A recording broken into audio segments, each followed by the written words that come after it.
అందరికీ 5వ శ్రావణ శుక్రవారం శుభాకాంక్షలు. నేను ప్రతి శుక్రవారం చేసే కొన్ని పనులనైతే ఈ వీడియోలో చూపిస్తాను.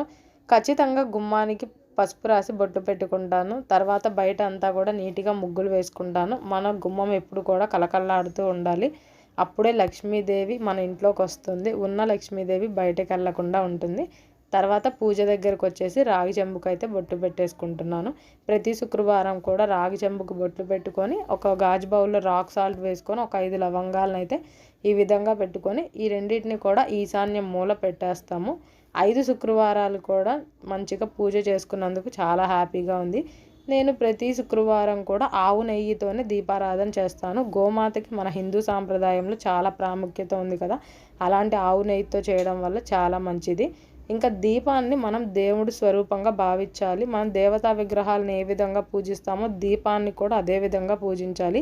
దీపానికి ఖచ్చితంగా పువ్వు పెట్టాలి. సుగంధి దీపాలు పెడుతున్నాను. సుగంధి దీపం అంటే ఒక యాలుక ఒక లవంగాన్ని మనం దీపానికి పెట్టాలి. ఇంకా జవ్వాది పౌడర్ కూడా వేస్తున్నాను. ఈ మధ్య మా అత్తయ్య చెప్పారు ఈ జవ్వాది పౌడర్ తీసుకోమని. సో అప్పటి నుంచి ప్రతిసారి జవ్వాది పౌడర్ కూడా వేస్తాను. అమ్మవారిని అయితే ఈ విధంగా అలంకరించుకున్నాను. దీపానికి అక్షింతలు కూడా సమర్పించేసుకొని అమ్మవారికి కూడా అక్షింతలు వేసేసాను.